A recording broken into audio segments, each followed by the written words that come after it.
لله رب العالمين، والصلاة والسلام على أشرف الخلائق أجمعين،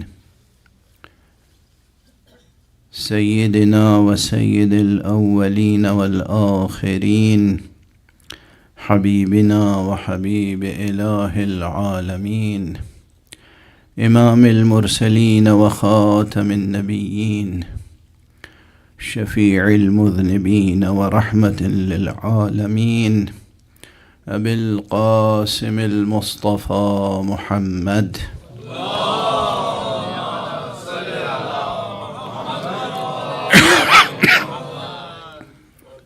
وعلى أهل بيته الطيبين الطاهرين الهداة المهديين المعصومين المظلومين، واللعنة الدائمة على أعداء الحق والدين.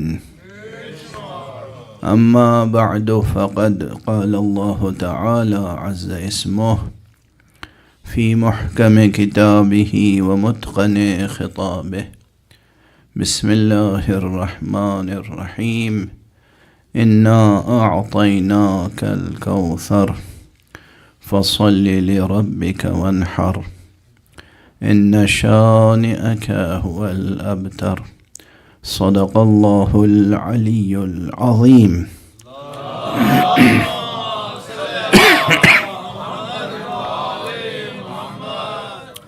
ایک مرتبہ پھر بلندتر صلوات ارشاد فرمائیں۔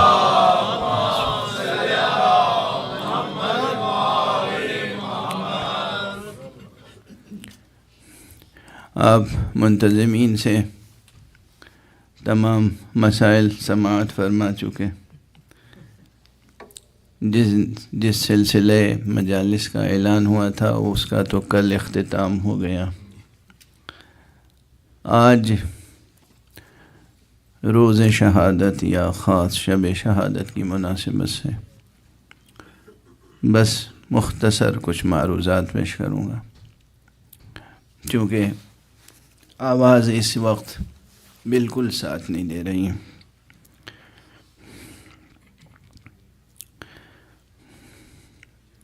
ایک اور صلوات پڑھ دیں محمد۔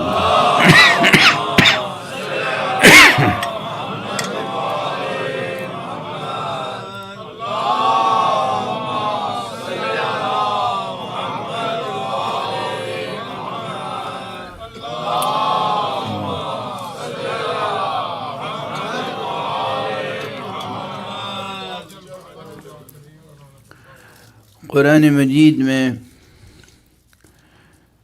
تنہا ایک یہی مقام تھوڑی ہے جہاں مدح و منقبت و فضیلت حضرت زہرا کا بیان ہوا ہے۔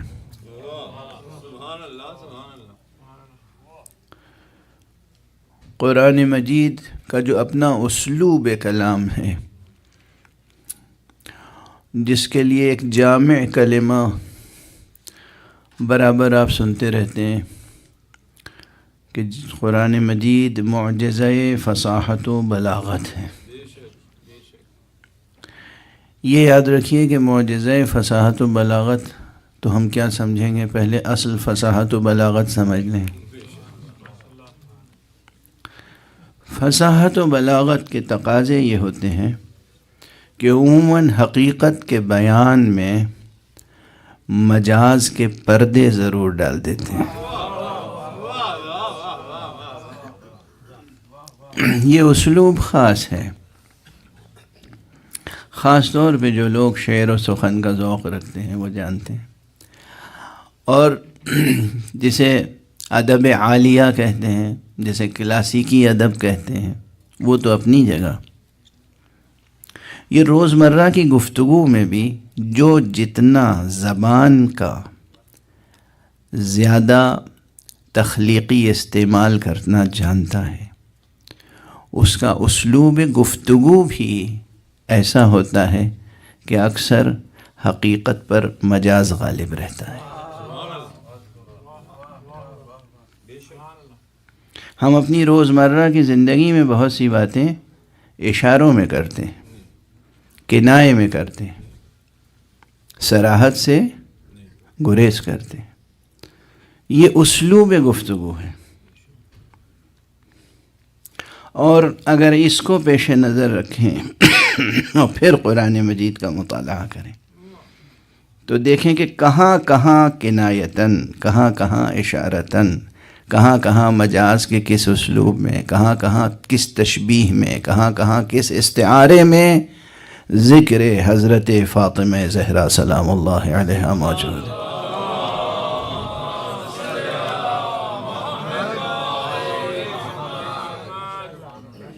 اور اسی طرح ذکر تمام ائمہ کا، ائمہ اثنا عشر اور ایک ایک امام کا تذکرہ قرآن مجید میں موجود ہے۔ لوگ تو پہلے ہی امام سے متعلق اکثر بحث کرتے رہتے ہیں کہ صاحب ان کا نام دکھائیے کہاں ہے۔ اب اس کا جواب میں کئی بار دے چکا ہوں ممبر سے، آپ حضرات کو یاد ہو جانا چاہیے کہ جب بھی کوئی پوچھے آپ سے کہ علی کا نام قرآن میں کیوں نہیں ہے، اس کا جواب یہ ہے کہ کہاں نہیں ہے۔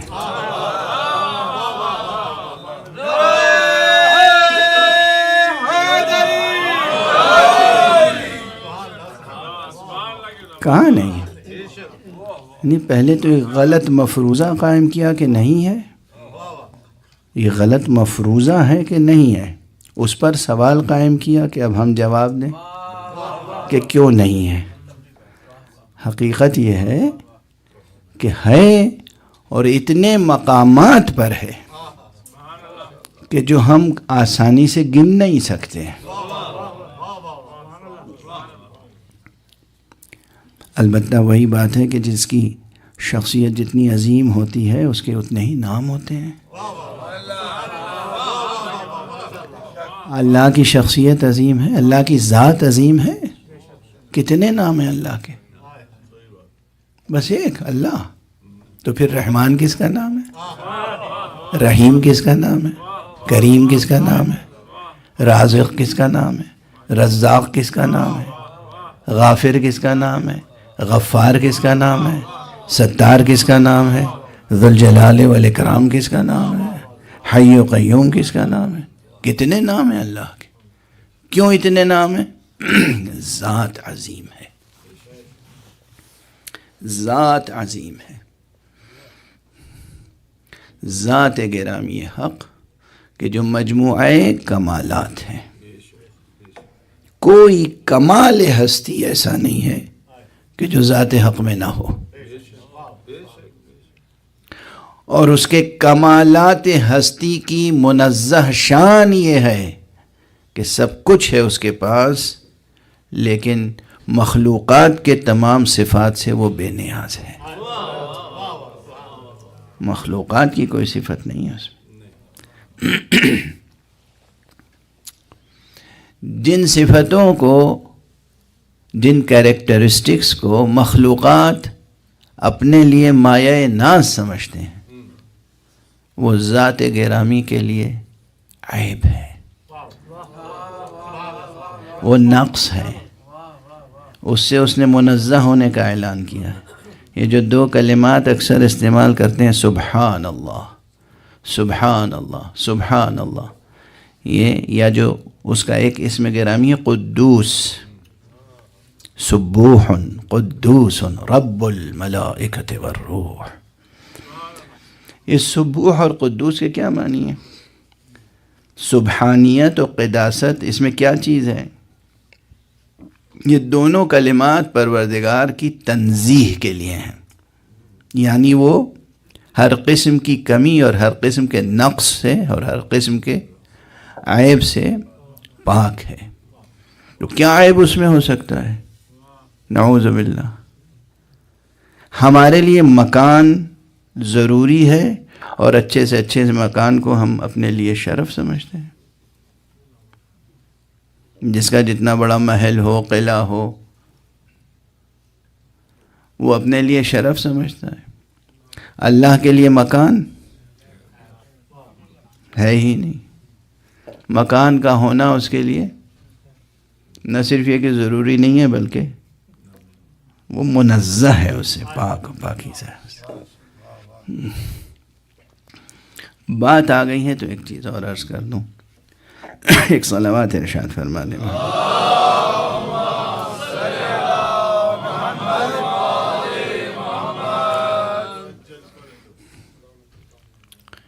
حضرت زہرا کی مجلس میں خدا کا ذکر نہ ہوگا تو کس کا ذکر ہوگا؟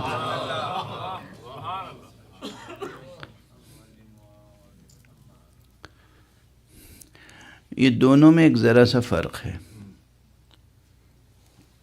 سبوح اور قدوس۔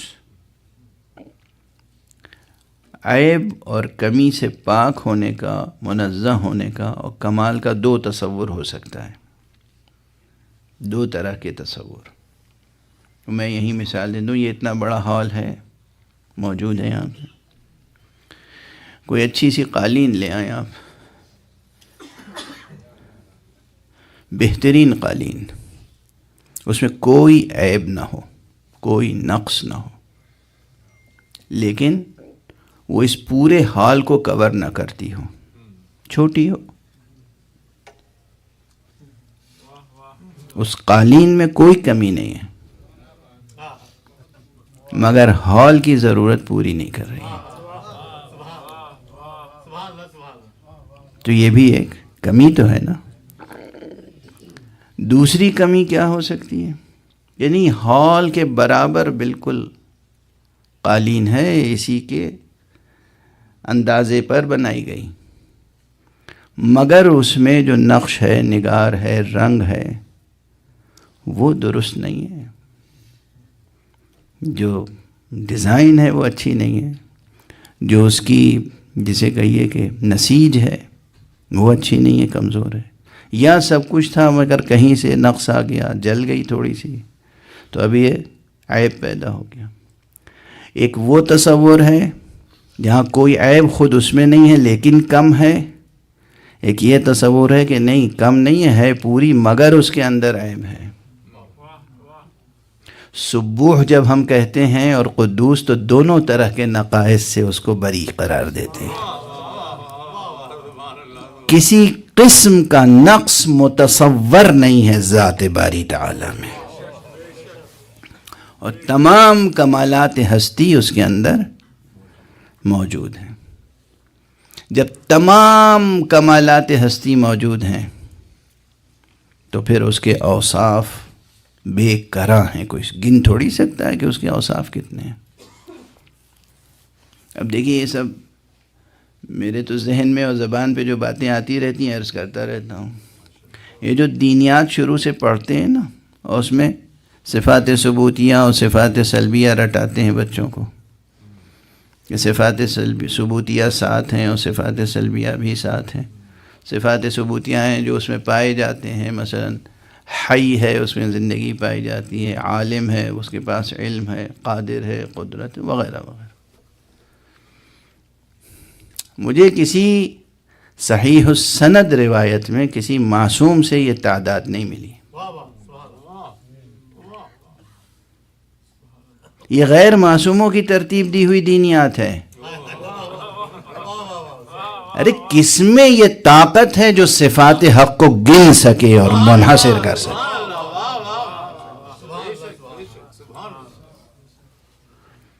بڑے سے بڑا عالم ہو، لیکن جب تک اس کی کوئی بات، کوئی رائے معصوم سے تائید نہیں ہوگی، اس وقت تک وہ حرف آخر نہیں ہو سکتی۔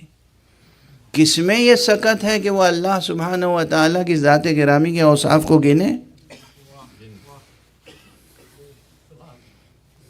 اپنی صفتوں کو تو گن نہیں سکتے، گن سکتے ہیں؟ اپنے گریبان وجود میں جھانک کے دیکھیں، اپنے جوہر نفس کو ٹٹولیں، بتائیں کتنے اوصاف ہیں آپ کے پاس؟ بالکل نہیں بتا سکتے۔ آپ اپنے اوصاف نہیں بتا سکتے، آپ کو معلوم نہیں کہ ایک سیکنڈ کے بعد آپ کے اندر کون سی صفت ظاہر ہو جائے گی۔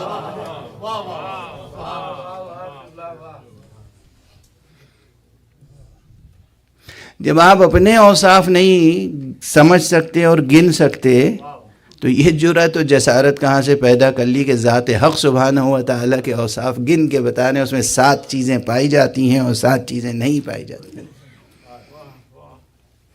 دیکھا آپ نے کہ دینیات جو آپ نے مرتب کی اس میں کمی ہے یا نہیں؟ کل یا پرسوں کی کسی تقریر میں نے عرض کیا تھا کہ علم ہمیشہ ترقی کرتا ہے، اور اس علم کی ترقی کا تقاضا یہ ہے کہ ہر سال ہمیں اپنے نصاب تعلیم کو تنقیدی نگاہ سے دیکھنا چاہیے۔ ہر سال ہمیں اپنے سلیبس کو تنقیدی نظر سے دیکھنا چاہیے اور اس میں ترقی پیدا کرنے کی کوشش کرنی چاہیے۔ دیکھیے اس کی طرف متوجہ نہیں، ہمارا حال تو یہ ہے، کیا بتائیں آپ سے، ہمارے بعض مدرسوں میں کچھ ایسی کتابیں پڑھائی جا رہی ہیں جو 700 برس پہلے لکھی گئی تھیں، ابھی تک وہی پڑھائی جا رہی ہیں۔ ماشاءاللہ، چشم بددور، ایک صلوات پڑھ دیجئے محمد۔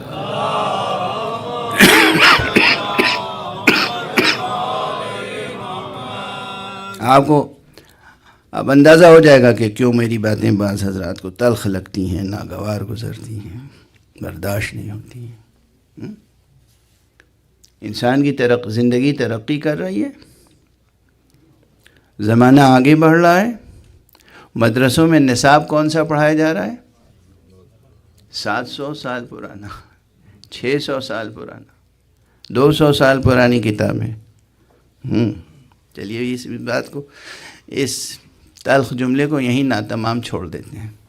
ابھی آپ کے سامنے یہ بات تو واضح ہو گئی کہ اللہ سبحانہ و تعالیٰ کی ذات بے کرا ہیں تو اس کے اوصاف بھی بے کرا ہیں، اور چونکہ بے کرا اوصاف ہیں اس لیے اس کے نام بھی بے کرا ہیں۔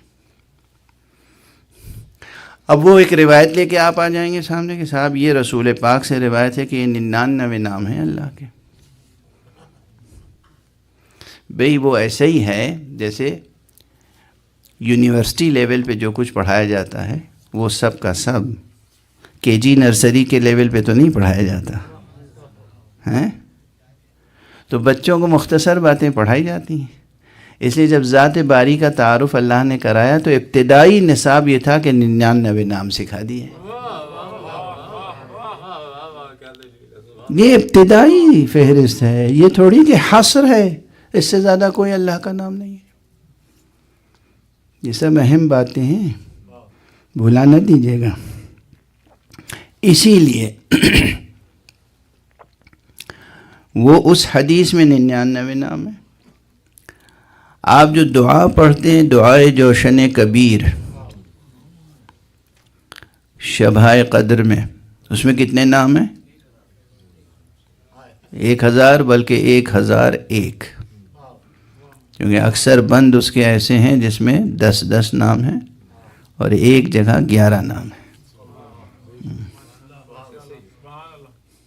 اور اصول کافی میں ایک روایت ہے حضرت امام جعفر صادق علیہ السلام سے،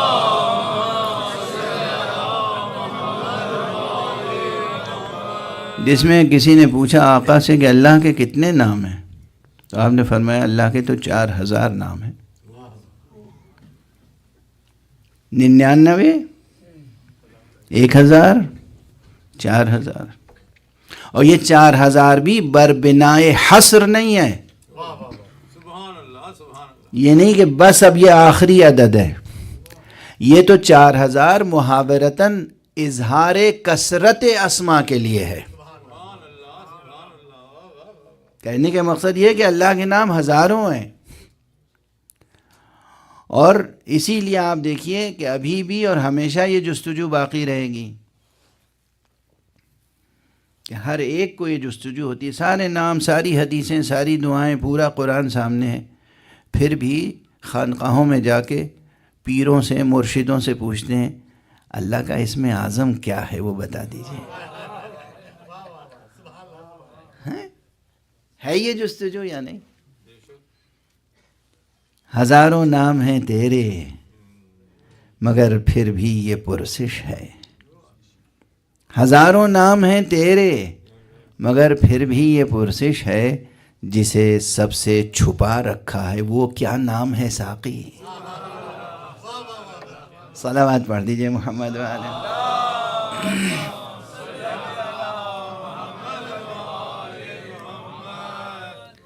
واضح ہے اللہ کی ذات عظیم ہے تو اس کے اسماء عظیم ہیں، اور ہمیں سارے اسماء کا حصر اور احصاء اور احاطہ بھی نہیں حاصل ہو سکتا، اور تمام اسماء کا علم بھی حاصل نہیں ہو سکتا. وہ تو اللہ ہے.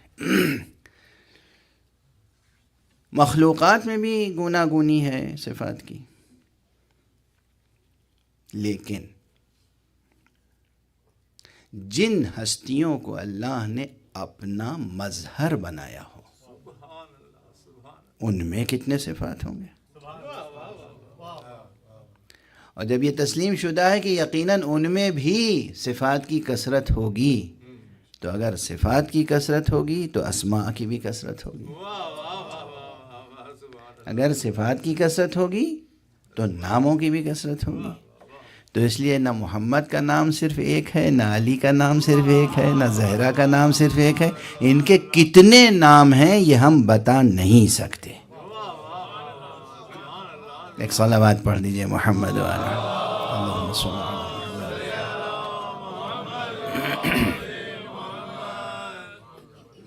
محمد. جیسے اللہ کا ایک نام سب سے زیادہ مشہور اللہ ہے، ایسے ہی سرکار رسالت مآب کا ایک سب سے مشہور نام محمد ہے صلی اللہ علیہ وآلہ وسلم. مولا امیر المومنین کا سب سے مشہور نام علی ہے.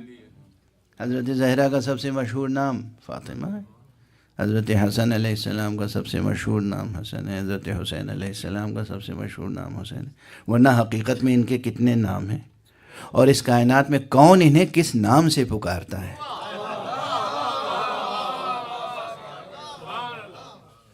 زمین والے کس نام سے پکارتے ہیں، آسمان والے کس نام سے پکارتے ہیں، کون بتا سکتا ہے. فرشتے کس نام سے پکارتے ہیں، حوریں کس نام سے پکارتی ہیں، جن کس نام سے پکارتے ہیں، افراد بشر میں کون کون کس نام سے پکارتا ہے. فاطمہ کے نام بہت ہیں، اور خود قرآن مجید میں بہت ہیں. کہیں کوثر آپ کا نام ہے، کہیں لیلۃ القدر آپ کا نام ہے. متعدد اسماء ہیں، اور وہ تمام اسماء جو معصوم کرداروں کے لیے مشترک ہیں وہ سب بھی جناب زہرا پہ صادق آتے ہیں. یعنی جس طرح علی صراط مستقیم ہے، فاطمہ صراط مستقیم ہے. جس طرح علی کی ذات گرامی صراط مستقیم ہے، اسی طرح فاطمہ صراط مستقیم. تو ان کے فضائل کا احصاء و احاطہ کوئی کر نہیں سکتا. یہ کوئی نہ شاعرانہ مبالغہ ہے، اور نہ یہ کوئی خطیبانہ مبالغہ ہے. یہ حقیقت ہے، ایک سادہ سی حقیقت. ان کے فضائل کا کوئی احاطہ نہیں کر سکتا. سورہ دہر ان کا قصیدہ ہے، آیت تطہیر ان کا قصیدہ ہے، آیت مباہلہ ان کا قصیدہ ہے، سورہ کوثر ان کا قصیدہ ہے، سورہ قدر ان کا قصیدہ ہے. اور بہت سے مقامات ہیں جن کی طرف اشارہ کرنا بعض وقت تو ہم لوگ لرز جاتے ہیں کہ خود آپ میں جو مدعی ہیں کہ عاشقان اہل بیت ہیں، خود آپ میں اتنا تحمل ہے کہ نہیں. جیسے میں نے کہا نا کہ اگر ان کے فضائل، کہ یہیں کہیں کہا ہے میں نے، اگر ان کے فضائل بیان کر دیے جائیں تو واقعاً یہ خطرہ ہوگا کہ کم سے کم یا آپ مشرک ہو جائیں گے، یا زیادہ سے زیادہ آپ مشرک ہو جائیں گے.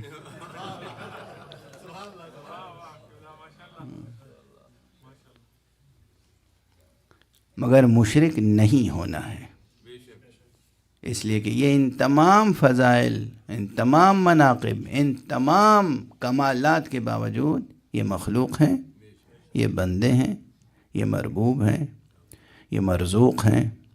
وہی معبود ہے، وہی خالق ہے، وہی رب ہے، وہی رازق ہے. اور یہ بات، یہ معصوم ہستیاں تمام تر مصائب برداشت کرنے کے باوجود اللہ کی بندگی کر کر کے سکھاتی گئیں.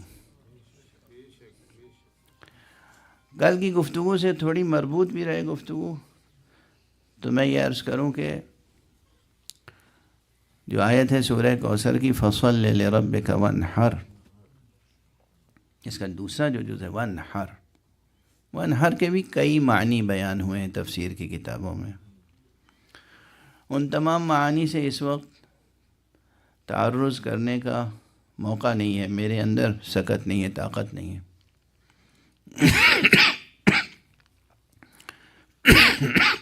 صلوات پڑھ دیجیے محمد علیہ.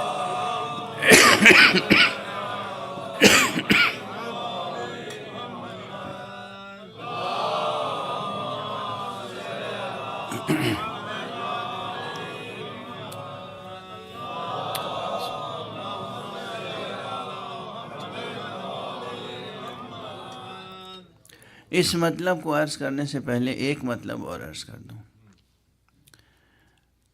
جناب رسالت مآب کی ذات گرامی ہو یا جناب مولا امیر المومنین کی یا حضرت زہرا سلام اللہ علیہا کی اور بقیہ تمام معصومین کی، ان کی ایک خاص حیثیت جو حقیقتاً ہے اور جس سے ہم سب کو بھی سب سے زیادہ دلچسپی ہے، وہ ان کا وسیلہ ہونا ہے. یہ ہمارے اور حضرت حق سبحانہ و تعالیٰ کے درمیان وسیلہ ہے نا. اور اس پہ کتنی بحثیں ہوتی ہیں، اس پہ کتنی بحثیں ہوتی ہیں. خوب اچھی طرح اس مطلب کو سمجھ لیجیے گا اور دل دماغ میں جگہ دیجیے گا اور عمل کی کوشش بھی کیجیے گا.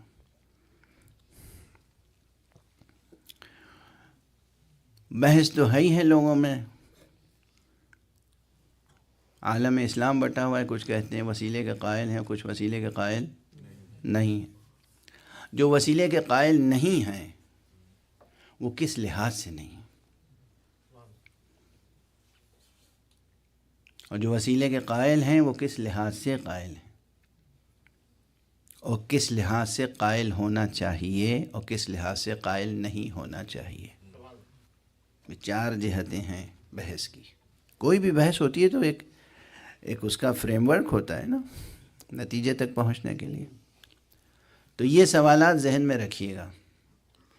میں صرف دو نکات کی طرف اشارہ کروں گا، وقت کی کمی اور صحت کی نارسائی کی وجہ سے، ناسازی کی وجہ سے. عموماً جو لوگ مطلقاً وسیلے کے منکر ہیں، اگر کوئی مطلقاً وسیلے کا منکر ہے تو وہ کچھ ہو سکتا ہے، عاقل نہیں ہو سکتا.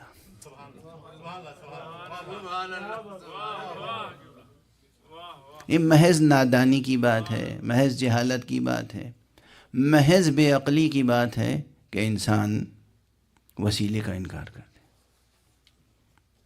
یہ انسان جو عاجز ہے، ناتواں ہے، کمزور ہے، نادان ہے، جاہل ہے، اس کے جتنے بھی کمالات ہیں وہ محدود ہیں. بہرحال یہ محدود کمالات رکھنے کے باوجود وسیلے کا انکار کر رہا ہے، جبکہ ذات حق لامحدود صفات رکھنے کے باوجود وسیلہ خلق فرما رہی ہے.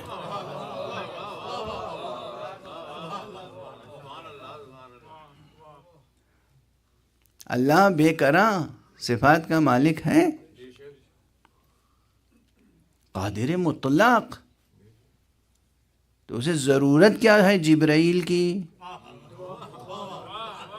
اسے ضرورت کیا ہے لوح کی، اسے ضرورت کیا ہے قلم کی، اسے ضرورت کیا ہے محمد کی، اسے ضرورت کیا ہے کہ جبرائیل بھی درمیان میں رہیں کہ وہ وہاں سے پیغام لیں اور پیغمبر کو دیں اور پیغمبر آپ کو دیں. اگر مطلقاً وسیلے کا کوئی انکار کرتا ہے، مطلقاً میں نے عرض کیا اگر مطلقاً کوئی وسیلے کا انکار کرتا ہے تو وہ فاتر العقل ہو سکتا ہے. یہ فاتر العقل تو سے نہیں تے سے ہے. عربی میں دو لفظ ہیں فاتر، ایک ہے فے الف تیرے اور ایک ہے فے الف پا را، تو رے جسے ہم لوگ کہتے ہیں اردو میں. وہ فاتر العقل ہے، عقل نہیں رکھتا. کیسے ممکن ہے؟ ہر شے، یہ عالم اسباب ہے. خدا قادر مطلق ہے، ہر بچے کی بھوک مٹا سکتا ہے بے وسیلے کے، مگر اس نے بچے کی غذا ماں کے سینے میں رکھی، وسیلہ. وہ قادر مطلق ہے، ہماری آپ کی بھوک مٹا سکتا ہے، مگر اس نے ہماری غذا اس زمین میں رکھی. اس زمین سے گیہوں رویدہ ہوتا ہے، اس زمین سے سب کچھ رویدہ ہوتا ہے؟ یہ عالم اسباب ہے. جب اللہ سبحانہ و تعالیٰ نے اس عالم کو بنایا ہی ہے عالم اسباب کے عنوان سے، اور پھر اس نے خود اپنا پیغام آپ تک پہنچایا وسیلے کے ذریعے سے، تو یہ کیسے ممکن ہے کہ آپ اپنی بات اس تک پہنچا دیں بغیر وسیلے کے؟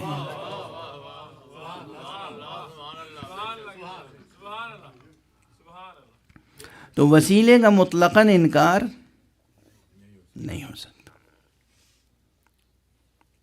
اور ان وسائل میں، ان وسائط میں، اب یہ وسیلے کی شناخت ایک مسئلہ ہے، اس لیے ایک خود ستائی نہیں کرنی چاہیے انسان کو.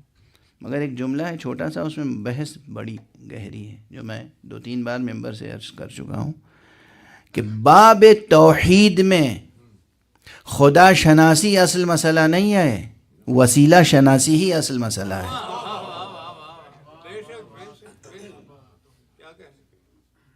خدا شناسی، آپ خدا کو کیا پہچان سکیں گے؟ ہم خدا کو کیا پہچان سکیں گے؟ کوئی خدا کو کیا پہچان سکے گا؟ خدا کی جتنی معرفت ہے نا، اس سے کم اور اس سے زیادہ اب کچھ آپ کو ملنے والی نہیں ہے. بہت بڑا جملہ ہے.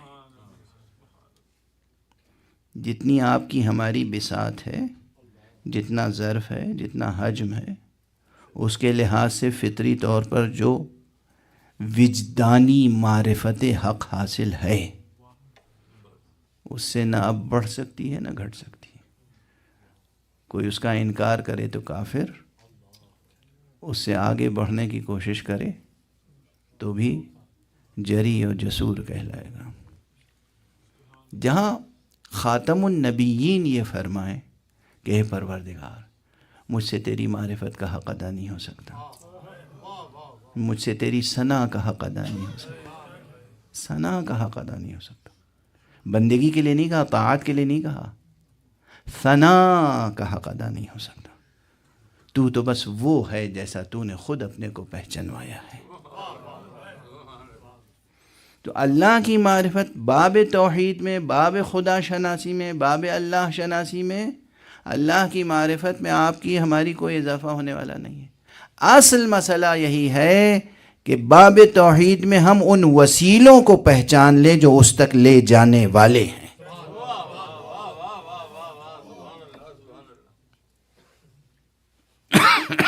کیونکہ دھیرے دھیرے گفتگو کرنے میں بھی یہ فائدہ ہوتا ہے کہ پھر بھی تقریر لمبی ہو جاتی ہے. کتنی ہی نیت کیجئے کہ آج مختصر گفتگو کریں گے، مگر وہ طویل ہو جاتی. اب یہاں پہ درد مندانہ طور پہ ایک بات گزارش کر رہا ہوں. یہ بات تو یاد رہے گی، باب توحید میں، خدا شناسی کے باب میں، خدا کو پہچاننے کی بحث اتنی اہم نہیں ہے جتنی ان وسیلوں کو پہچاننے کی بحث ہے.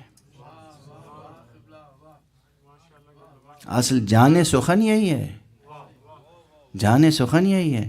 خدا کو ہم کس کے ذریعے سے پہچانے؟ محمد مصطفیٰ کے ذریعے سے، صادق امین کے ذریعے سے، یا مسیلمہ کذاب کے ذریعے سے؟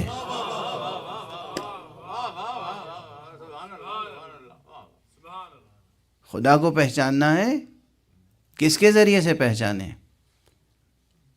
اب دست ادب جوڑ کے مجھے بالکل بے ارادہ ایک چیز ابھی دل میں آ گئی، زبان پر آ گئی، جو موضوع سے جڑی ہوئی ہے، تو عرض کر کے آگے بڑھوں. یہ جو ہندوؤں کا فلسفہ ہے، ان کے پاس بھی فلسفہ ہے. کئی فلسفے ہیں ان کے ہاں، 5 مستند فلسفے ہیں. لیکن ایک غالب رجحان جو ہے برہمنیت، براہمہ کا ایک نظریہ یہ ہے کہ وہ نبوت کا انکار کرتے ہیں. وہ اصل نبوت کا انکار کرتے ہیں، کہتے ہیں ہمیں نبوت کی ضرورت نہیں. اور میں اپنے اوپر بیتی ہوئی مصیبت بیان کر رہا ہوں آپ کے سامنے. لکھنؤ میں ایک کانفرنس تھی، مرحوم مغفور علامہ ڈاکٹر سید قلبی صادق صاحب قبلہ کے حکم پہ میں اس کانفرنس میں شریک ہوا تھا، اور وہ خود موجود تھے، اور مختلف مذاہب کے لوگ وہاں تھے. مسئلہ کچھ اور تھا، کانفرنس کسی اور موضوع پہ ہوئی تھی. ایک ہندو دانشور نے یا ایک ہندو مبلغ نے اپنے نظریات کی تبلیغ اسی بہانے سے کرنا شروع کی.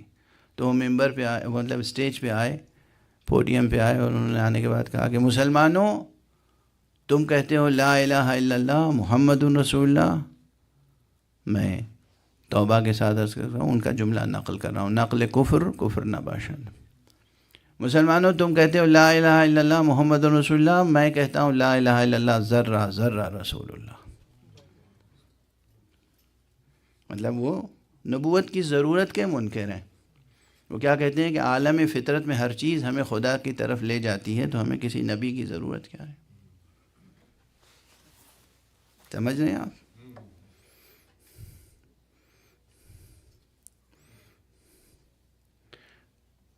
مجھ پہ جو بیتی وہ بیتی, میں نے جو جواب دیا وہ بھی عرض کر رہا ہوں. وہ جو کانفرنس تھی وہ اصلاح معاشرہ پہ تھی کہ صاحب معاشرے میں جو جرائم ہو رہے ہیں ان کو روکا جائے. جو لوگ رحم مادر میں بچیوں کا قتل کر دیتے ہیں, پتہ لگا لیتے ہیں نا آج کل کہ لڑکی ہونے والی ہے یا لڑکا, تو لڑکی ہونے والی ہے تو وہیں اسے قتل کر دیتے ہیں. تو لڑکی بچاؤ مہم اور اس طرح کی بہت سی چیزیں وہاں تھیں. جب میں تقریر کرنے کے لیے کھڑا ہوا تو میں نے کہا میں اصلاحی تقریر جو موضوع ہے اس پہ تو بعد میں آؤں گا, پہلے میں آپ نے جو ایک سلوگن دیا ہے اس کا جواب دے دوں کہ لا الہ الا اللہ ذرہ ذرہ رسول اللہ. اگر بھیا ذرہ ذرہ رسول اللہ ہے تو جو لڑکی کو قتل کر رہا ہے وہ بھی رسول اللہ ہے, جو روک رہا ہے وہ بھی رسول اللہ ہے, جو جرم کر رہا ہے وہ بھی رسول اللہ ہے, اور جو جرم کو روک رہا ہے وہ بھی رسول اللہ ہے. ہر چیز ہی رسول اللہ ہے. یہ بالکل ویسے ہی ہو گیا جیسے ہمارے ہاں سب کو برابر کر دیتے ہیں. صلوات پڑھ دیجئے محمد.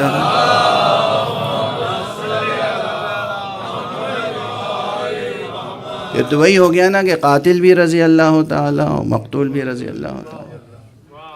تو جو جرم کر رہا ہے وہ بھی رسول اللہ, اور جو جرم نہیں کر رہا ہے, جرم روک تھام کر رہا ہے اس کی, وہ بھی رسول اللہ. تو یہ نظریہ براہما کا ہے کہ ہمیں نبوت کی ضرورت نہیں. ہم براہ راست خدا کو پہچان لیں گے. پہچان لیں گے تو کیا کریں گے؟ براہ راست پہچاننے کا نتیجہ کیا ہوگا؟ نعوذ باللہ, 100,000 بار نعوذ باللہ. کوئی اللہ کو درخت کی شکل میں پہچانے گا, کوئی اللہ کو کسی نعوذ باللہ حیوان کی شکل میں پہچانے گا, کوئی اللہ کو کسی خاص شکل میں پہچانے گا اور اس کا بت بنا لے گا. براہ راست جب پہچاننا شروع کریں گے تو یہ ہوگا. ہمارے ہاں بھی یہی ہوا. جنہوں نے سرکار رسالت مآب اور اہل بیت پیغمبر سے توحید کا عقیدہ نہیں لیا وہ خدا کی تجسیم کا قائل ہو گئے. یہی تو ہوا. جنہوں نے قرآن اور نہج البلاغہ سے نہیں سیکھا وہ یہ مانتے ہیں اللہ تعالیٰ کا ایک جسم ہے. اب میں اس کی تفصیل نہیں بیان کروں گا, طبیعت اور خراب ہو جائے گی. آپ لوگ سنتے رہتے ہوں گے. تو یہ یاد رکھیے کہ یہ نظریہ کہ ہمیں رسالت کی ضرورت نہیں ہے یہ درست نہیں ہے. اور اسی لیے میں نے جناب جوش ملیح آبادی کے ایک شعر کا جواب کہنا ضروری سمجھا. جوش ملیح آبادی کا ایک مشہور شعر ہے, لوگ خوب جھوم جھوم کے داد دیتے ہیں, اور وہ شعر یہ ہے کہ ہمیں سے اہل نظر کو ثبوت حق کے لیے اگر رسول نہ ہوتے یا اگر رسول نہ آتے تو صبح کافی تھی. صبح کافی تھی, صبح کافی تھی. اگر رسول نہ آتے تو صبح کافی تھی. آپ اتنے بڑے دیدور ہیں, دنیا کے سارے سائنسداں صبح کا مشاہدہ کرتے ہیں, کیوں خدا کے قائل نہیں ہوئے؟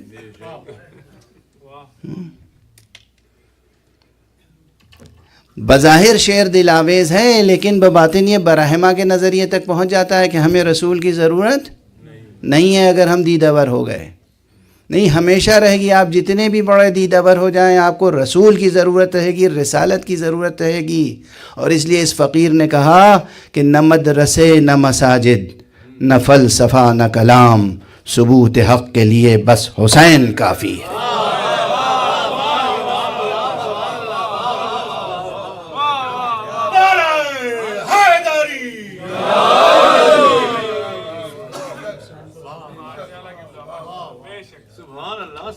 ان ہستیوں کی عظمت سمجھیں، ان ہستیوں کی عظمت سمجھیں، ان ہستیوں کی عظمت معلوم ہے کیا؟ خود قرآن میں بھی کہا ہے نا، یہ بھی ہماری آیت ہے، وہ بھی ہماری آیت ہے، یہ بھی ہماری نشانی ہے، وہ بھی ہماری نشانی ہے۔ اس کا سہارا لیتے ہیں لوگ۔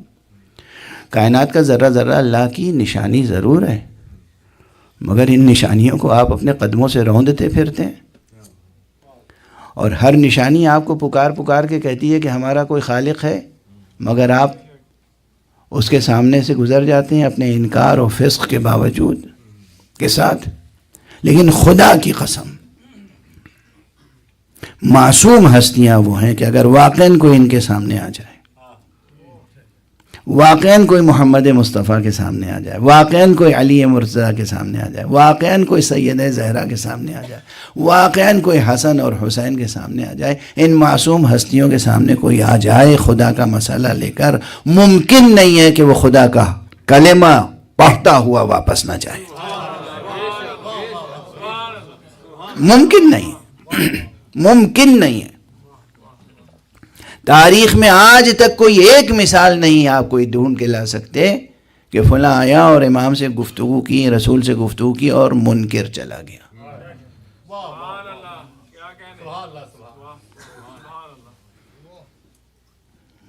اس پر بحث کریں گے لوگ، مجھے معلوم ہے، میں تو ایسی باتیں کہتا ہی ہوں کہ بحث ہو، اس پر بحث ہونی چاہیے، بحث کو بحث کے آداب کے ساتھ ہونا چاہیے۔ معصوم ہستیاں وہ ہیں کہ ان کے سامنے کوئی آئے، خدا کو ڈھونڈتا ہوا ان کے پاس پہنچے تو وہ خدا لے کے جائے گا، خدا مل جائے گا اسے۔ اچھا، اب ایک لطیف سی بات کہوں، لطیف انداز سے،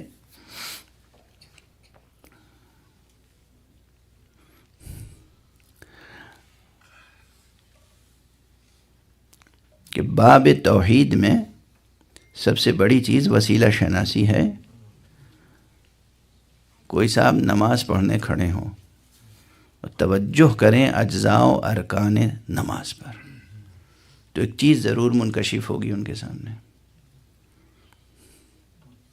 وہ کیا؟ نماز شروع کہاں سے ہوتی ہے؟ تکبیر سے، اللہ اکبر، تکبیرۃ الاحرام، پہلا واجب، پہلا رکن نماز کا۔ اگر کوئی اذان نہ دے، اقامت نہ کہے، صرف کہ اللہ اکبر اور نماز شروع کر دے، اس کی نماز ہو جائے گی۔ تو اللہ کے پاس گئے ہیں براہ راست، اللہ اکبر، اور اللہ سے کہہ کے آ رہے ہیں ایاک نعبد و ایاک نستعین، تیری ہی عبادت کرتے ہیں، تجھے سے مدد چاہتے ہیں۔ اور جب نماز ختم ہوتی ہے تو اللہ کہتا ہے کہ اب کہو السلام علیکہ ایھا النبی ورحمۃ اللہ۔ دروازہ کھٹکھٹایا تھا خدا کا، دروازہ کھلا تو پیغمبر سامنے آ گئے۔ صلوات پڑھ دیجئے محمد و آلہ۔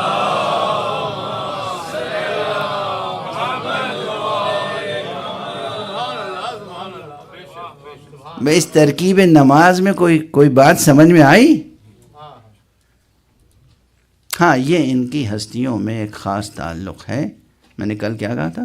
ان کا وجود ہی عین ربط ہے، عین تعلق ذات باری تعالی سے۔ اسی عنوان سے ان کا نام ہی صلاۃ ہے۔ ان کے ناموں میں سے ایک نام صلاۃ ہے۔ اور کل 2 صورتیں بتائی تھیں، آج ایک تیسری صورت بھی بتا دوں۔ ان کا نام صلاۃ کیوں ہے؟ علمی اور ادبی بنیاد پر، یہ خطابی بنیادیں نہیں ہیں۔ ہاں، یہ واہی بنیادیں نہیں ہیں، یہ علمی، منطقی، بلاغی بنیادیں ہیں۔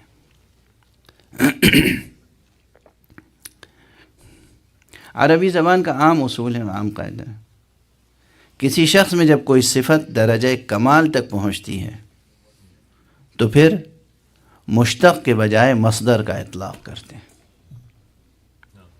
یعنی کیا؟ اس کی مشہور مثال یہ ہے کہ گواہ کے لیے عادل ہونا شرط ہے۔ عادل کیا ہے؟ مشتق، عین الف دال لام، عادل عدل سے نکلا ہے۔ عدل فعل ہے، عادل اسم فاعل کے صیغے پر صفت مشبہ ہے، لیکن مشتق ہے۔ جب کوئی عادل ایسا ہو کہ جس سے امکان ہی نہ ہو خلاف عدالت کسی بات کا، تو پھر اسے عادل نہیں کہتے، شاہد عدل کہتے ہیں، یہ خود عین عادل ہے۔ اور اس کی بہت مثالیں ہیں عربی زبان میں، قرآن میں بھی اور عربی زبان میں بھی۔ قرآن مجید میں بھی مثالیں موجود ہیں کہ مشتق کے بجائے مصدر کا استعمال ہوا۔ سمجھ میں آئی کہ یہ پھر عادل نہیں، یہ عین عادل ہے، یعنی اس سے تو امکان ہی نہیں ہے کہ یہ خلاف عادل گواہی دے۔ چونکہ ہم اور آپ تو کبھی کبھی رابطہ خدا سے قائم کرتے ہیں، اکثر خدا کی طرف سے غافل رہتے ہیں۔ یہ معصومین وہ ہیں جو سراپا ربط ہیں پروردگار سے۔ یہ جب ہم صلاۃ پڑھتے ہیں تو رابطہ میں رہتے ہیں، یہ ہمیشہ خدا سے رابطے میں رہتے ہیں، تو یہ مصلی نہیں ہے، یہ خود صلاۃ ہیں۔ صلوات پڑھ دیجئے محمد و آلہ۔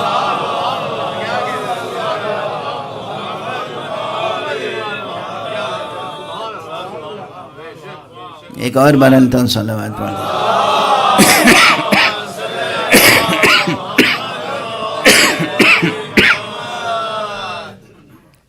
واضح ہو رہی ہیں باتیں؟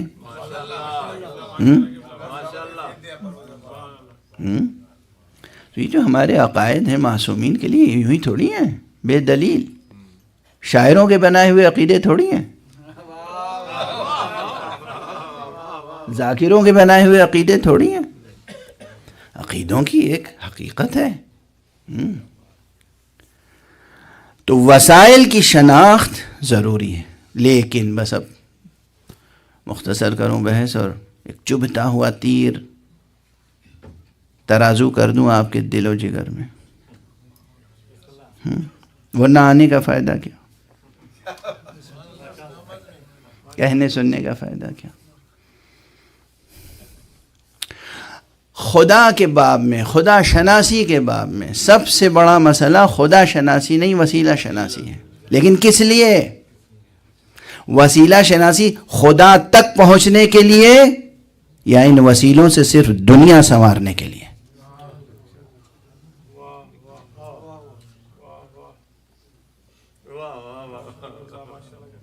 دن رات جو بحث ہوتی ہے وسیلہ وسیلہ وسیلہ، وہ کس لیے ہوتی ہے؟ میں نے پہلے جملہ کیا کہا تھا اس بحث میں؟ خدا کو پہچاننا ہے اور خدا کی بندگی کے طریقے سیکھنے ہیں، خدا تک پہنچنا ہے، خدا کی رضا حاصل کرنی ہے، تو کس سے حاصل کریں گے؟ سرکار رسالت مآب محمد مصطفیٰ سے یا مسیلمہ کذاب سے؟ واضح ہے نا بالکل،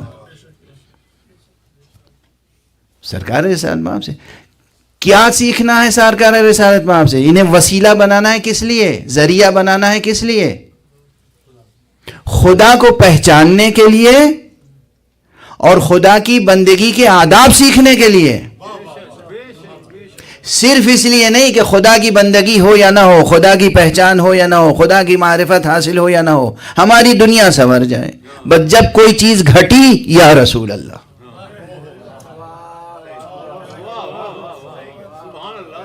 یعنی وسیلے کی ساری ضرورت کس لیے ہے؟ ٹھیک ہے، یہی وسائل وہ بھی دلائیں گے، مگر ہمارا عملاً اور ذہناً اپروچ کیا ہے؟ واضح ہے نہیں؟ روشن ہے یہ بات؟ یعنی جو دن رات بحث آستینیں الٹی جاتی ہیں، وسیلہ ہے یا وسیلہ نہیں ہے، وسیلے کے قائل ہیں کہ وسیلے کے قائل نہیں ہیں، یہ وسیلہ کس لیے؟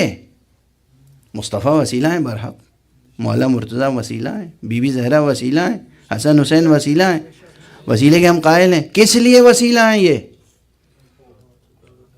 صرف اس لیے کہ جب نوکری نہیں ہے تو مولا آپ کی مجلس کر رہے ہیں، نوکری دلا دیجئے، مولا شادی نہیں ہو رہی ہے، شادی کرا دیجئے، مولا گاڑی نہیں ہے، گاڑی دلا دیجئے، مولا تنخواہ کم ہے، بڑھوا دیجئے۔ سمجھ رہے ہیں آپ؟ یہی سب تو ہوتا ہے نا. یہ وسیلہ ہیں. پہلا اور اصلی ان کے وسیلہ ہونے کی حیثیت اور افادیت اور ضرورت یہ ہے کہ ہم ان کے ذریعے سے خدا کو پہچانیں اور خدا کی بندگی کے آداب سیکھیں. یعنی ہم یہ پوچھیں کہ مولا یہ بتائیے کیسے خدا سے مانگیں کہ مسئلہ حل ہو جائے.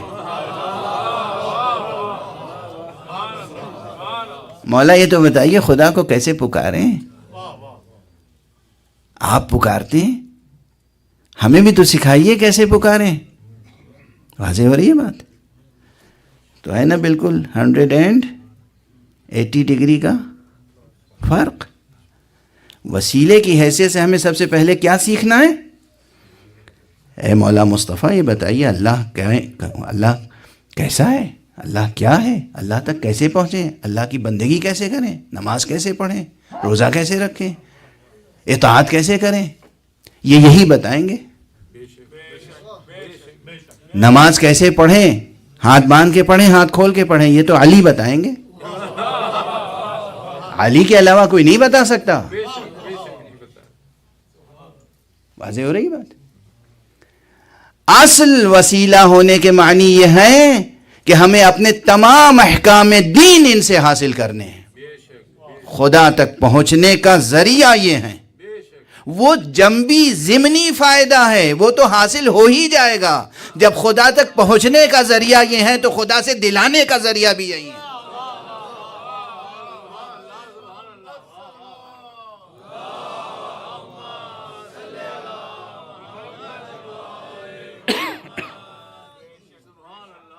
واضح ہے؟ میں یہ نہیں کہہ رہا ہوں کہ ان کو وسیلہ نہ بنائیں. یہی وسیلہ ہیں. انہیں نہیں بنائیں گے تو بنائیں گے کسے؟ جائیں گے کہاں؟ علی کا در چھوڑ کے کہاں جائیں گے؟ زہرا کی ڈیوڑی چھوڑ کے کہاں جائیں گے؟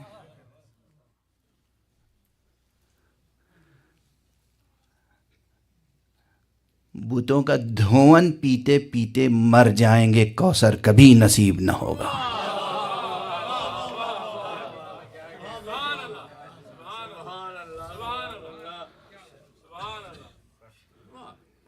اگر زہرا کی ڈیوڑی چھوڑ دی.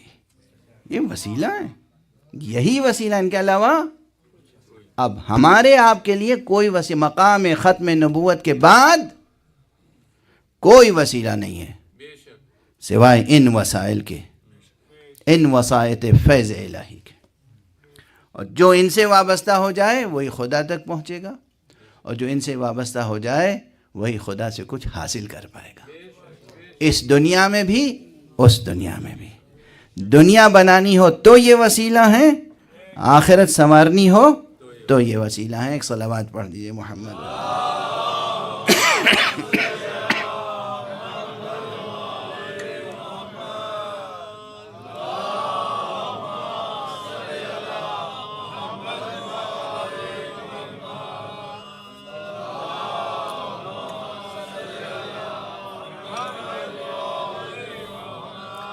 بس گفتگو تمام کی میں نے. وہ چاہے سرکار رسالت مآب ہوں، چاہے مولا علی ہوں، چاہے بی بی زہرا، یہ سب وسائل ہیں. اور جب وسائل ہیں تو اللہ تک پہنچنے کے لیے، اللہ تک پہنچانے کے لیے، اللہ تک پہنچانے کے لیے یہ تو ہیں ہی ہیں اس کے. خلقت خدا کو، مخلوقات کو، انسانوں کو، افراد بشر کو، تمام عالمین کو خدا تک پہنچانے کے لیے انہیں قربانیاں دینے کا حکم ہوا. فَصَلِّ لِرَبِّكَ وَانْحَرْ.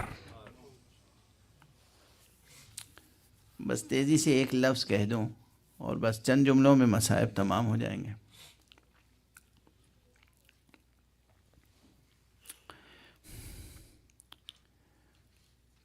پہلی آیت کیا ہے؟ اِنَّا أَعْطَيْنَاكَ الْكَوْثَرَ.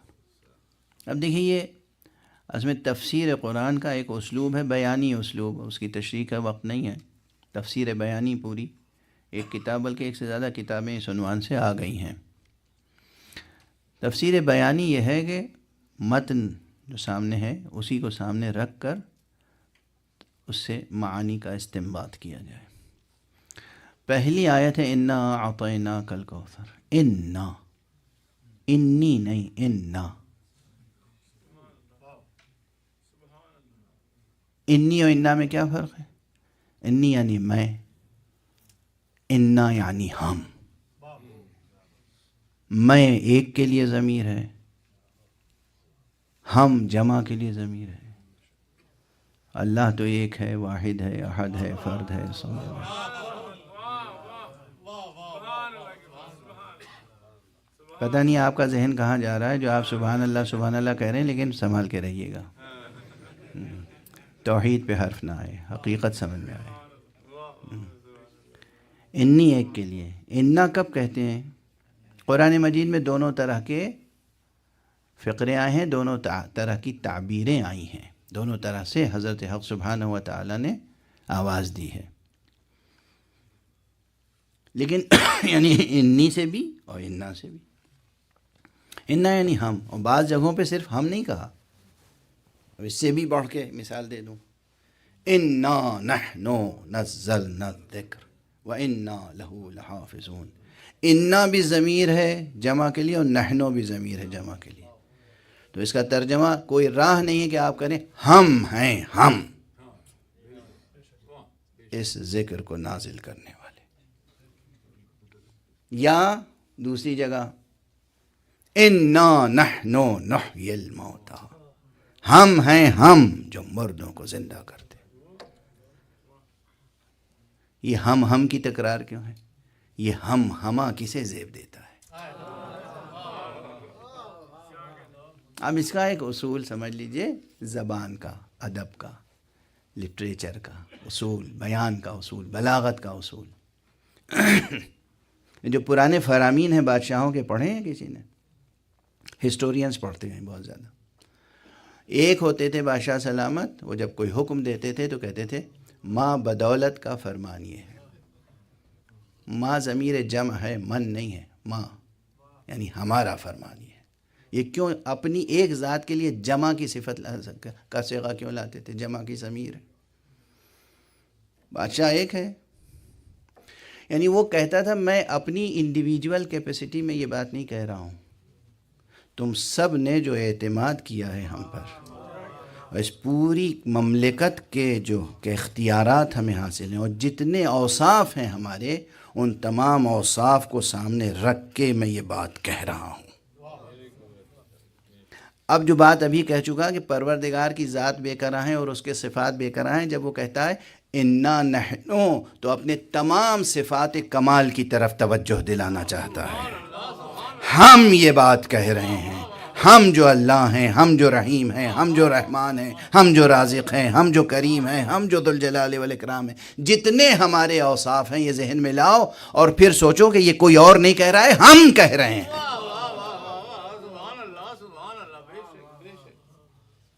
اگر وہاں سمجھ میں آ گئی بات انا کی، تو اب سمجھیے کہ انا اعطینا، ارے ہم دے رہے ہیں مصطفیٰ تم کو کچھ.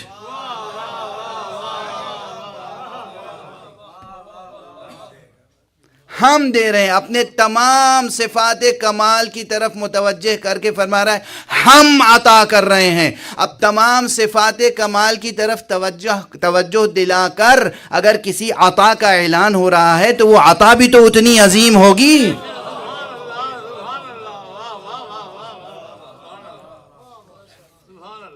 اب سمجھ میں آئی اعطیناک الکوثر کی عظمت کیا ہے؟ اتنی بات سمجھ میں آ گئی. اب یہاں بیان کا تو بہت موقع ہے، بس اتنا کافی ہے. آپ لوگ بھی سوچتے ہیں، ذہین افراد ہیں ماشاءاللہ. پہلی آیت میں اس عظمت کے ساتھ عطا کا ذکر ہوا. عربی زبان میں جو لوگ حج پہ جاتے ہیں اور تمام احکام سے واقف ہیں، وہ جانتے ہیں کہ قربانیوں کے لیے بہت سے حیوان ہو سکتے ہیں. گوسفند کی بھی قربانی ہو سکتی ہے، بکرے کی، گائے کی بھی قربانی ہو سکتی ہے. سب سے بڑی قربانی جو عربوں میں تھی وہ اونٹ کی قربانی تھی، اور اس کے لیے لفظ استعمال ہوتا تھا نحر. یعنی مجاز کی دنیا میں بظاہر سب سے بڑی قربانی نحر کرنا تھا. اللہ نے سب سے بڑی عطا دینے کے بعد ان سے بھی کہا کہ جو سب سے بڑی قربانی ہے وہ پیش کرنا ہماری راہ میں۔ فَصَلِّ لِرَبِّكَ وَانْحَرْ۔ اور بس اب ایک فقرے میں آپ منقلب ہو جائیں گے، چاہنے والے ہیں۔ انہوں نے کہا تھا کہ سب سے بڑی قربانی پیش کرنا، تو اہل بیت نے بھی پھر صرف مال و زر نہیں لٹایا خدا کی راہ میں، جانیں لٹا دی، اور اس سے بڑی جانیں دنیا میں ممکن نہیں ہے۔ بعد از خدا ان کی ذوات مقدسہ سے بڑی کوئی چیز نہیں ہے۔ پروردگار تو نے بڑی سے بڑی قربانی مانگی ہے، تو ہم بھی بڑی سے بڑی قربانی پیش کر رہے ہیں، ہماری جانیں حاضر ہیں۔ حضرت زہرا کے فضائل کئی دنوں سے سن رہے ہیں آپ، مصائب سن رہے ہیں، ایک ایک فقرہ تڑپا دیتا ہے آپ کو۔ کل میں نے منبر پہ یہی عرض کیا تھا کہ بی بی جب رخصت ہو رہی تھیں تو مولا علی نے اپنے بچوں کو بلایا، کہ ماں کو آخری سلام کر لو۔ آقا حسین آگے بڑھے، مادر گرامی کے قدموں سے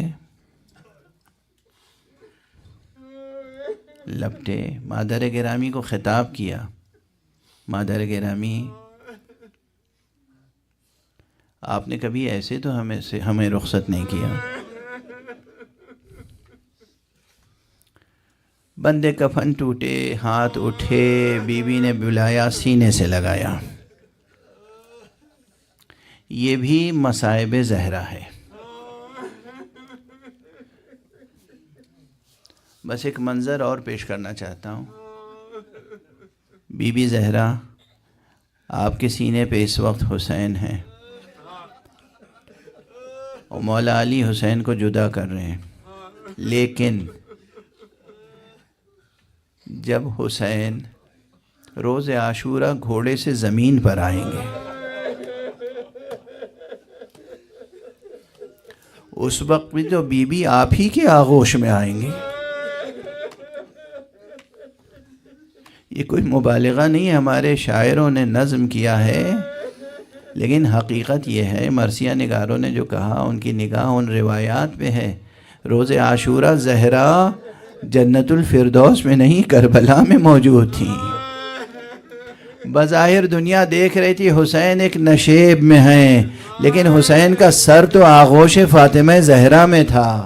یہ بھی تو جناب زہرا ہی کی سب سے بڑی مصیبت ہے کہ ماں کی آغوش میں بیٹا ذبح کیا جا رہا۔ اجرکم علی اللہ، اجرکم علی اللہ، اجرکم علی اللہ، اجرکم علی اللہ۔ تاریخی واقعات اپنی جگہ، میں دو چھوٹے چھوٹے مکاشفے ذکر کر کے آج مجلس تمام کروں گا۔ دو باتیں۔ آج شبیہ تابوت غالباً برآمد کریں گی خواتین۔ اللہ آپ کو اجر دے، اللہ آپ کو جزا دے، اللہ آپ کی عمروں میں برکت دے، اللہ آپ کے گھرانوں کو، خانوادوں کو سلامت رکھے۔ دو باتیں کہی جاتی ہیں اور دونوں برحق ہیں۔ ایک بات یہ کہی جاتی ہے کہ زہرا آج تک رو رہی ہیں حسین پر۔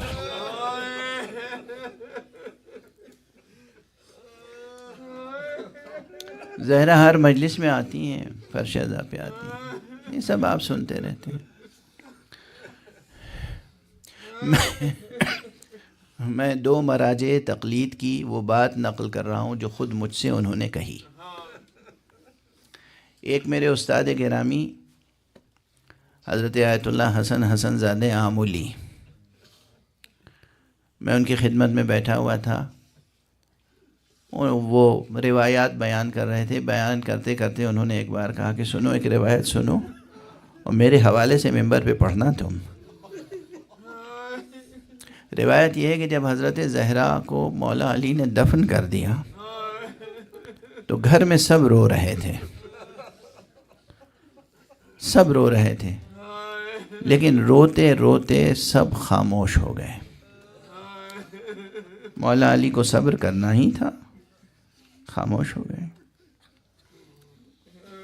حسین بھی خاموش ہو گئے، زینب خاموش، ام کلثوم خاموش، سب گھر میں خاموش۔ حسن بلک بلک کے رو رہے تھے۔ علامہ شیخ حسن زادہ آمولی سے براہ راست انہوں نے کہا کہ یہ سنو اور نقل کرنا۔ امام حسین اٹھے اور بھائی کا دامن پکڑ کے کہا بھیا آپ مجھ سے بڑے ہیں، میں آپ سے چھوٹا ہوں، دیکھیے میں خاموش ہو گیا، اب آپ بھی چپ ہو جائیے۔ پلٹ کے بھائی حسن نے کہا، امام حسن نے کہا بھیا تم چونکہ چھوٹے ہو اس لیے تم کو مادر گرامی ساتھ میں نہیں لے گئی تھیں، میں چونکہ بڑا ہوں مجھے لے گئی تھی، اس لیے تم نے اپنی آنکھوں سے نہیں دیکھا کہ مادر گرامی پہ کیا مصیبتیں پڑی تھی۔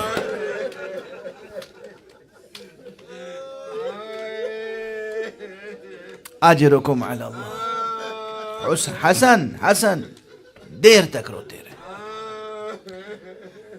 اللہ آپ کی آنکھوں کو کبھی غم آل محمد میں خشک نہ رکھے، اور سوائے غم آل محمد کے کسی اور غم میں آپ کی آنکھیں نم نہ ہوں۔ بس اب دوسرا واقعہ سن لیجئے۔ یہ واقعہ حضرت آیت اللہ العظمیٰ سید عبدالاعلی سبزواری کا ہے۔ آیت اللہ سید عبدالاعلی سبزواری میرے والد ماجد کے استاد تھے۔ آیت اللہ خوئی کے بعد وہ مرجع اعلیٰ ہوئے نجف میں۔ ان کے زمانے میں صدام کا دور تھا، کربلا پہ ظلم ہوا۔ ایک وقت وہ آیا کہ انہوں نے اپنے بیٹے کو، سید حسین سید علی، دونوں بیٹوں، سید علی ابھی نجف میں موجود ہیں، سید حسین مشہد میں تھے، بھیجا 6 اور آدمیوں کے ساتھ، 8 آدمیوں کی ایک کمیٹی بنائی، کہا جاؤ کربلا میں امام حسین کا حرم خالی کر کے بند کر دو۔ یہ بہت بڑا فیصلہ تھا، یہ فیصلہ خود ایک مصیبت تھی، ایک غم کی بات تھی، مگر کرنا پڑا مجبوراً۔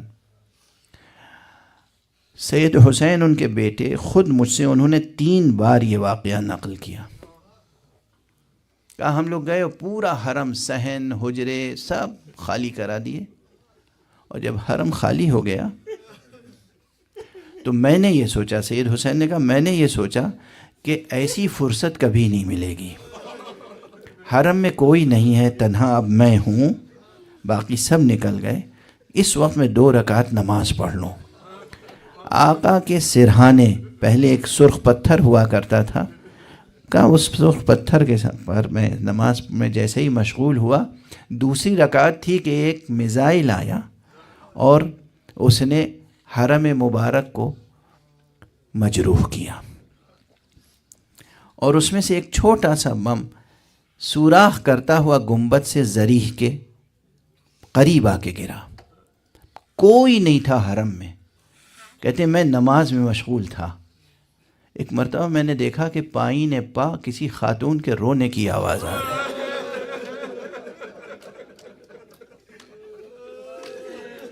آپ سمجھے پائیں پا؟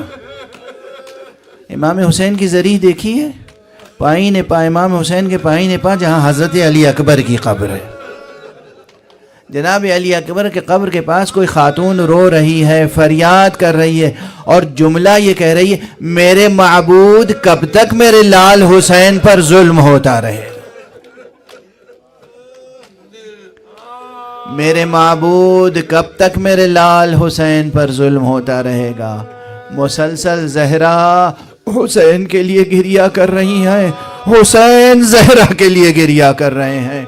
خدا آپ کی اس عزاداری کو قبول فرمائے، خدا آپ کے ماتم کو قبول فرمائے، خدا اس مرکز کو عروج عطا فرمائے، اس مرکز سے اور تمام مراکز سے پوری دنیا میں معرفت خدا، معرفت اہل بیت اور سلسلہ ازا کو فروغ ہو۔ پروردگار تجھے واسطہ ہے حضرت زہرا مرضیہ کا، ہماری اس مختصر سی عزاداری کو قبول فرما۔ پروردگار صدقہ ہے حضرت زہرا کا